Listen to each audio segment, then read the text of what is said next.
The sun rose slowly over the sleepy mountain village of Quanj, casting long golden shadows across the cracked clay roofs and winding dirt roads.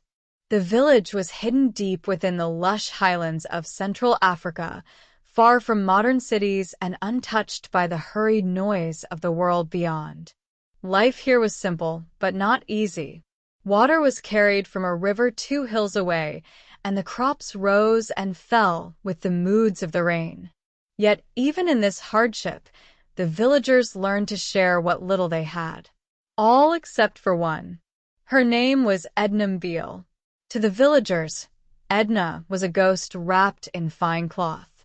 She walked with a stiff back, always in a crisp ivory shawl and long black skirt, her silver hair tightly pinned, her face always locked in a scowl. People said she once had a husband who died many years ago. Some said in a mining accident, others whispered darker tales of poison. Edna never confirmed, and no one dared to ask. What they did know, without doubt, was that she never shared. Not food, not money, not water. Nothing. That woman wouldn't give you salt if your tongue were on fire, old Mama Tim used to say. Children were warned not to linger near her mango tree, for if one fruit went missing, she'd count the rest and curse the nearest child. During village festivals, Edna would shut her windows and doors, pretending not to hear the drums, the laughter, or the calls for community gatherings. She had wealth.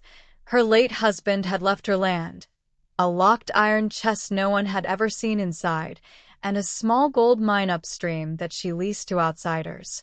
But no matter how much she had, her heart stayed locked tighter than that chest. One morning, a young orphan boy named Lebo knocked gently at her gate. His clothes were torn, his feet dusty.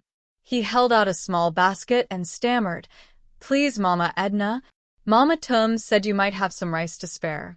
My little sister hasn't eaten since yesterday." Edna peered at him through the wooden slats, her eyes as cold as river stones. "Do I look like your mother?" she hissed. "Go beg somewhere else." The boy didn't argue. He simply lowered his eyes, turned, and walked back into the dust. From her window, Edna watched him until he vanished behind the church tower. Then she returned to her tea and her silence. This happened over and over again. Whether it was a young woman in labor needing a ride to the clinic, or an elder whose hut had burned down, or a child too weak from hunger to walk, Edna would always say no. Her gate remained shut. Her heart remained sealed. But something strange began to stir in Quanj. It started with a dry wind. The trees began shedding leaves earlier than usual. The river, once brimming with laughter and laundry, ran thinner each day. Even the goats looked confused, sniffing the cracked earth. The elders met in circles, chewing bitter roots and whispering among themselves. "Something is wrong," said old Papa Baiko, a respected herbalist. "The land is drying, not from lack of rain, but from lack of kindness." Most villagers dismissed it as superstition, but deep down they felt the shift. Crops yellowed. Rain clouds passed without weeping. A sickness started spreading, coughs that wouldn't leave, fevers that defied herbs. And still, Edna gave nothing. One evening, just before sunset, the village bell rang frantically. A fire had started in the east quarter. An oil lamp tipped over in old Mama Tum's hut. Flames devoured the thatched roofs, leaping like demons from house to house. People ran with buckets, forming a human chain to the river. But the water came too slowly. Half the quarter was gone before the fire was out. Families were left with nothing. Edna watched from her window. Her house was untouched. Her home was on the west side, behind thick stone walls and iron bars. She poured herself a glass of cold baobab juice and muttered, "They should be more careful with fire." That night, she slept peacefully, unaware that someone had scrawled something on her gate in red clay. When the well runs dry, even gold cannot quench thirst. The next day, something even stranger happened. Edna was walking to her mailbox, a box she rarely checked since she barely had any visitors. But there, lying just a few steps from her gate, was a girl in white. No older than 16, her skin pale as moonlight, her eyes closed. She looked asleep, yet her chest barely rose. Startled, Edna stepped back. "Who is this?" she hissed. She looked around, no one. The village was quiet. Only the wind answered. The girl stirred, her voice no louder than a whisper. "Water." Edna looked at her, frowning. The girl's lips were cracked, her face dusty. She was clearly dehydrated. Yet Edna hesitated. She glanced back at her house, at her clean glass jug on the table, full of fresh water from the mountain spring she had privately tapped for herself. Then she looked again at the girl. "Not my problem," she muttered and turned back inside. But when she reached her table, she could not lift the jug. Her arms trembled. The glass jug slipped and shattered on the floor. The water soaked the earth. She gasped, not just from shock, but from a sudden burning in her throat. A dryness, like smoke, had spread across her mouth and chest. She reached for another bottle. Nothing. Her throat closed tighter. She needed water. Panicked, she rushed back outside. The girl was gone. She looked up the road. Empty. Left, right, nothing. But something shimmered where the girl had lain. Edna stepped closer and found a small silver pendant on the ground, shaped like a teardrop. When she touched it, her fingertips tingled. Strange warmth crept up her arm. At that moment, thunder cracked overhead. Clouds had gathered, thick, dark, heavy. Within minutes, rain poured. The first real rain in weeks. Children ran outside screaming with joy, dancing barefoot. Buckets were placed. Jugs were filled. Trees seemed to sigh. Edna stood still. The rain soaked her hair, her shawl, her bones. But the fire in her throat did not fade. She opened her mouth to drink, but every drop seemed to dodge her lips. It was as if the rain did not want her. She ran to her neighbors, to the grocer, to the school. One by one she knocked. "Please, just a cup of water." But no one answered. Some peeked from windows and turned away. Others stood in the doorway and said nothing. The same way she had done for years. No. One man finally stepped forward. His name was Joseph, the village mechanic, young, kind, and poor. He looked at Edna, then at the pendant in her hand. "You turned me away when my daughter was sick," he said quietly. "You said a mechanic's child was not your concern." Edna tried to speak, but her voice was barely a croak. He looked at her for a long moment. Then he handed her a small bottle. She grabbed it, desperate, but before she could drink, he said, "Not for free." Her eyes widened. He added softly, "Tell me what kindness tastes like." She looked down, ashamed. The rain still fell, but her soul felt drier than ever. Then, from behind Joseph, someone stepped forward. It was Lebo, the orphan boy, now taller, stronger, holding a small cup. He walked to Edna, met her eyes, and said simply, "You once refused me rice. But Mama Tum taught me something before she passed. We don't give to others because they deserve it, but because we do." He handed her the cup, and for the first time in decades, Edna drank water not from her own supply, but from the kindness of another. The cup trembled in her hand. Tears mingled with the rain. And just before she fainted, she saw the silver pendant glow faintly in her palm, then disappear. Something was changing in the village. Something old was waking up. And Edna was now at the center of it all. When Edna woke up, she wasn't in her bed. She was lying on a reed mat inside an old mud hut, the kind she hadn't stepped into in over 30 years.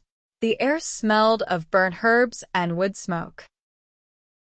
A soft fire crackled in the corner. Beside her sat an old woman in tattered robes, her skin like wrinkled bark, her eyes clouded but strangely alert. "You live," the woman said without smiling.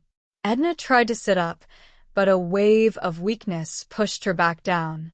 Her throat no longer burned, but her chest ached with heaviness. Where am I?" she whispered. "The edge of the village," the old woman replied. "No one else would take you in." Edna frowned. "Who are you?" The woman didn't answer right away. She simply stared at Edna with a look so penetrating, Edna felt her sins rising like steam off her skin. "My name," the woman finally said, "is Nyasai. Long ago, before your husband built stone walls and hid your heart behind them, I was your midwife. I brought your only child into this world." Edna froze. That name, Nyasai, had not passed her lips in over 2 decades. "You remember now," Nyasai said. "You remember the child you lost." A sharp pain stabbed Edna's heart. Her mouth opened, but no words came. It had been the only time in her life when she had felt pure, overwhelming love. A baby girl, so small, so perfect. But her husband, obsessed with sons, had refused to accept a daughter. He sent the child away to live with distant relatives and told Edna never to speak of her again. The relatives died in a flood 3 years later. The child was never found. Something in Edna had died with her. From that day on, she hardened herself. She gave nothing. Not love. Not money. Not water. Only now did she realize what she had become. Nyasai reached into the fire and pulled out a small, blackened kettle. She poured steaming tea into a wooden cup and placed it in Edna's trembling hands. "That pendant you picked up," Nyasai said, "was no ordinary trinket. It was a mark." "A mark?" Edna croaked. Nyasai nodded. "It chooses only those whose hearts are dry. And once it touches you, it reveals what you truly are. Then begins the work of cleansing." Edna shook her head. "I don't understand." You will. "The girl in white, you saw her only because she allowed it. She is a spirit of the river, a guardian of balance.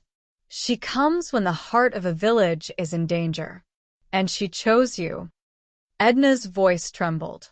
"Why me?" "Because your greed has cursed the land," Nyasai said flatly. "The river thinned. The rain fled. Illness spread. All because one heart, yours, refused to beat for anyone else. But now, you've been given a second chance." Edna's eyes filled with tears. A second chance. She had always believed her wealth could shield her from consequence. But now she saw there was a debt she owed. And it was time to pay. The next morning, Edna walked slowly back into the village. The rain had ended, leaving a cool mist in the air. The villagers watched her from doorways, their eyes wary. Her once pristine shawl was torn and muddy. Her posture was not proud but humbled. In her hand, she carried nothing but a small woven basket filled with fresh bread and fruit. Her first stop was Joseph's house. He stood in the doorway, arms folded, unsure. "I have nothing to offer you," he said. "I know," Edna replied, "but I have something to give you." She held out the basket. Joseph hesitated, then took it slowly. "I am sorry," she said, her voice barely more than a whisper. "For your daughter." For everything. Joseph didn't speak, but something softened in his eyes. Edna moved on, to the orphans, to the elders, to the mothers she had once turned away. She brought what she could, rice, herbs, water, even a few coins. And when she ran out, she offered time. She washed clothes. She gathered firewood. She even carried water from the river herself, something no one had ever seen her do.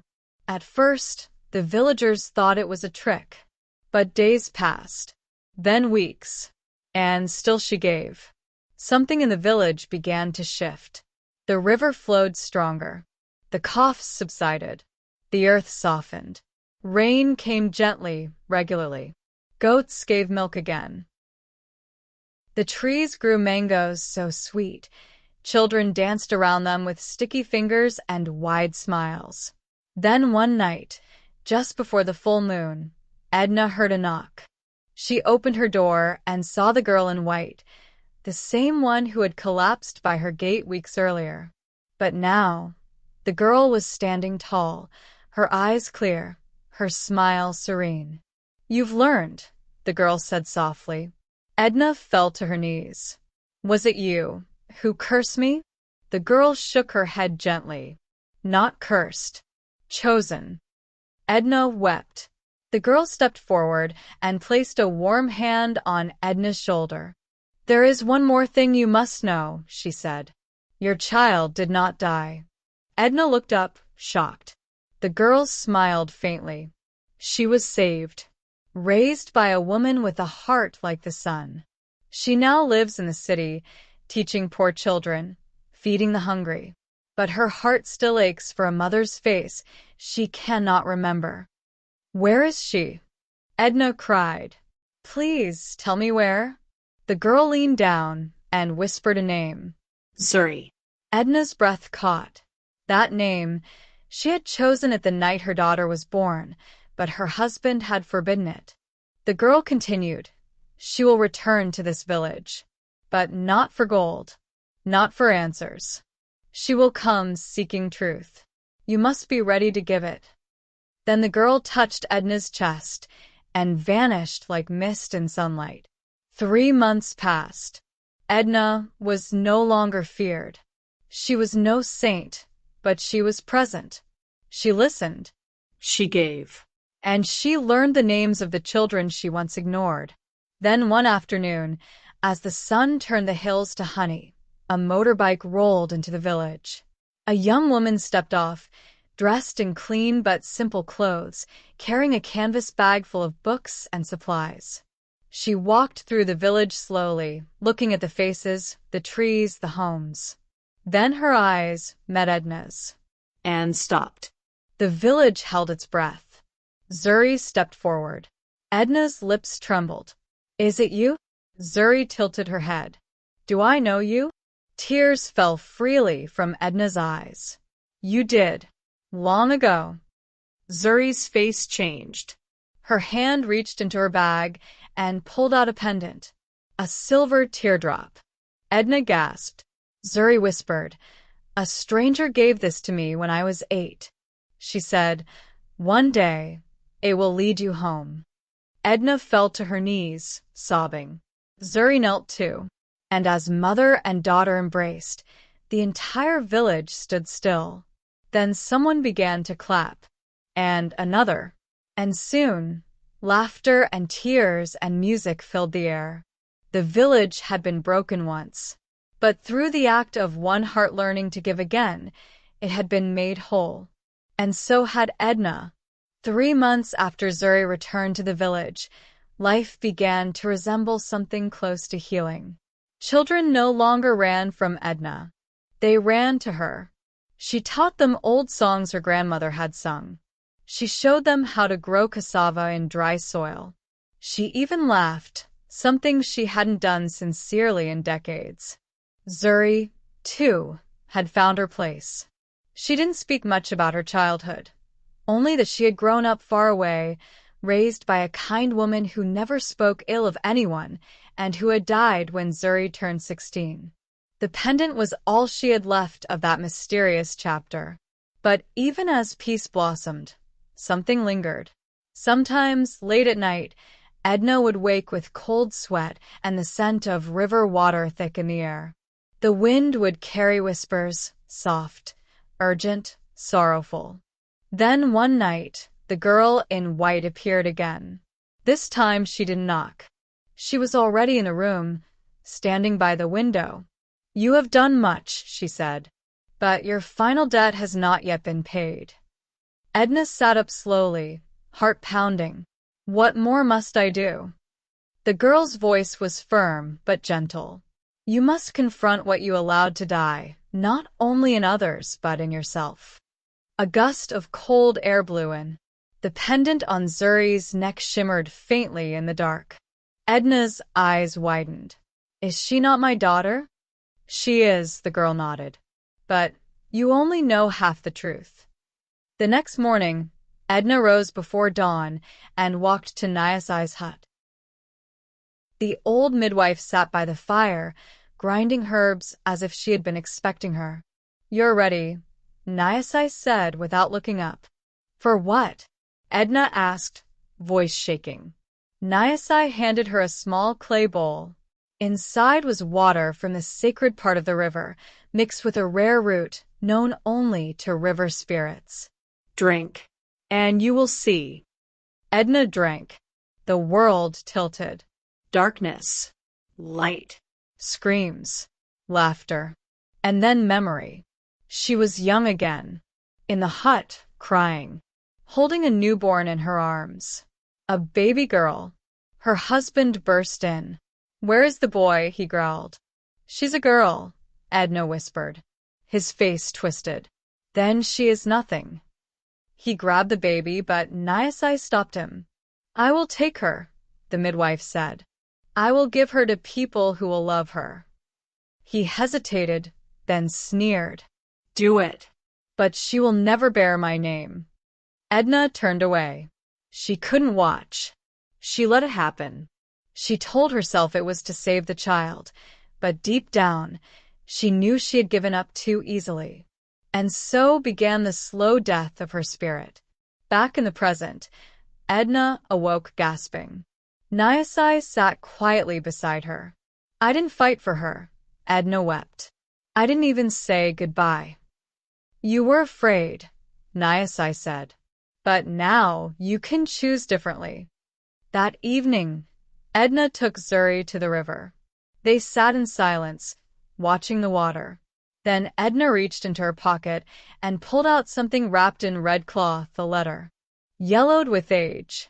The one she had written for her baby the night she was born, but never had the courage to send. I wrote this for you, Edna said. Before I lost you. Before I lost myself. Zuri opened it slowly. Her hands trembled as she read. My precious daughter, if one day you grow up without me, know this. I did not leave you because I did not love you. I left you because I was broken. But you were never a mistake. You were light. Forgive me, my little light. Zuri covered her face and cried. Edna wept too, and for the first time, they grieved together. That night, the girl in white appeared once more, not to Edna, but to Zuri. You have your mother now, the girl said, but you also have a choice. Zuri looked confused. What choice? To remain in peace, or to take the gift that was hidden from you. What gift? The girl smiled. A voice, a power, a calling. She touched Zuri's forehead, and a bright blue mark bloomed briefly across her skin, then vanished. The next day, Zuri began walking to the river each dawn. She didn't just draw water. She began to speak to it. The children followed her. She told them stories of spirits, of healing, of courage. The river listened. It thickened, glittered, teemed with fish. Months passed. Then one day, a woman from another village came, holding a sick baby. Zuri placed her hands on the child and whispered words no one else understood. The fever broke. Soon, others came from far away. They called her Maji Mwenga, Waterlight. Zuri had inherited more than a mother. She had inherited the spirit's blessing. As for Edna, she lived long. Not rich in coin, but rich in community. Her house became a haven, a place of stories, healing, food, and laughter. She never wore gold again, only a simple necklace, the teardrop pendant. And when she died, peacefully under the mango tree, Zuri wept. But the river sang. 20 years later, The village had changed. There was a school now, painted in bright blue, with words above the doorway that read, "The House of Light, founded by Zuri Edna." There was also a new clinic, a library, even electricity. But the river? The river had not changed. It still moved like a sleeping dragon, wise and watchful. And every morning, a young girl with thick, coiled hair and a restless energy would run barefoot to its edge. Her name was Amani. 17, sharp-tongued, restless, Zuri's only child.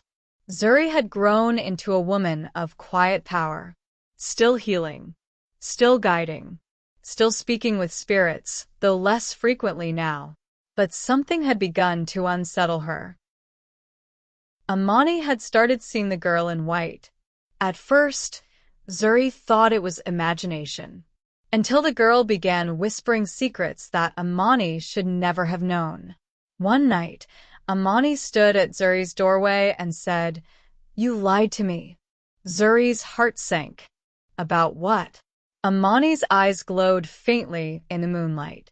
About who I really am. The secret. Zuri had always told Amani that her father died before she was born. And that was mostly true. What she hadn't said was that Amani's father had not been entirely human. Years ago, during Zuri's final ritual of healing, a man had come from the far mountains. He bore a mark on his neck, a mark the spirits had shown Zuri in dreams. They called him Tembizi Walmaji, the one who walks between waters. They shared one night, one dream. Then he vanished. 9 months later, Amani was born during a flood, the river rising so high it nearly swallowed the village. Now, the river stirred again. Elders whispered of bad omens. Dead fish floated. Children had nightmares of a woman with hollow eyes and sharp teeth. Nyasai, older than ever, but still alive, called Zuri one morning. "The spirits say you must return to the origin." Zuri frowned. "The river?" Nyasai shook her head. "Beyond the river, to the pool where you were born." Zuri froze. "No one has gone there in years." "It is the price," Nyasai said. "Or your daughter will become what you were too afraid to confront." The journey. Zuri and Amani packed food, cloth, charms, and the pendant, now worn by Amani. They walked for days, through forest, thorns, and silence. At night, the girl in white appeared in Amani's dreams. But she was changing. Her skin cracked. Her voice deepened. She was becoming something darker. Amani woke screaming.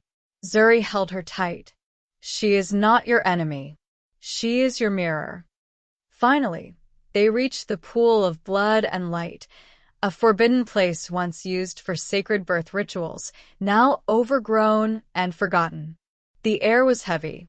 The trees were silent. Amani walked into the water. It did not ripple. She stood still and began to chant. Words Zuri didn't teach her. Words no human should have known. The return of the dark spirit. Suddenly, the water turned black. The girl in white rose, but not as a girl anymore. She was Kaila, an ancient river spirit once sealed beneath the village for centuries. Zuri gasped. "You were never a guide." Kaila grinned, showing rows of sharp, silver teeth. "I was waiting, and your blood unlocked me." Amani collapsed, but the pendant around her neck began to glow, then burst into flame. From the light emerged a new figure, neither spirit nor woman, but Edna. Not as she had been, but as a spirit of ancestral protection. Edna stood between Amani and Kaila. "You may hunger for blood," she said, "but you cannot touch the soul of a child who knows love." The ground shook. Water spiraled upward. Zuri grabbed her daughter, screaming, "Say her name. The name I gave you." Amani, half-conscious, whispered, "Amani Edna." The pool exploded in light. Kaila shrieked and vanished. Silence returned. Zuri looked at Amani, who now floated above the water, her eyes glowing soft blue, her body marked with ancient symbols. She had become what the spirits had long prophesied, a seer warrior, a bridge between realms. Epilogue. Back in the village, the air changed. The river became calm again. Birds returned. Zuri stood at the river's edge one final time and whispered, "Thank you, Mama." Edna's spirit smiled from the water. And Amani? She did not return to normal life. She became a wanderer, a storyteller, a healer, and in whispers, across villages, people began to speak her name. Beware the girl with the pendant and the river in her eyes. Because where Amani walked, secrets could not stay buried. And justice, true, spirit-born justice, was never far behind. A month after the river was calmed, Amani stood at the edge of the village, her pendant now darkened and silent. The villagers bowed as she walked past. Children called her Mwaliwa Maji, daughter of the waters. But Amani felt incomplete. Not because of Kaila's shadow, but because she kept seeing him in her dreams.